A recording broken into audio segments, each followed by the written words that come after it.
నమస్కారం, నేను మీ reporter 55 news Karimnagar జిల్లా నుండి ప్రత్యక్ష ప్రసారం.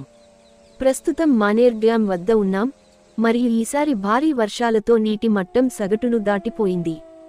దీనివల్ల అధికారులు గేట్లు తెరిచి నీటిని విడుదల చేస్తున్నారు. మానేర్ డ్యాం గేట్లు తెరిచిన అనంతరం గోదావరి నది పరివాహక ప్రాంతాల్లో నీటి ప్రవాహం అధికమవుతుందని అధికారులు హెచ్చరిస్తున్నారు. ప్రస్తుతం 2 గేట్లు తెరచి నీటిని విడుదల చేస్తున్నారు. ఇది భయానక స్థితికి వెళ్లే అవకాశం లేకపోయినా ముందస్తు జాగ్రత్తలు తీసుకోవాలని ప్రభుత్వం కోరుకుంటోంది. Report by scene.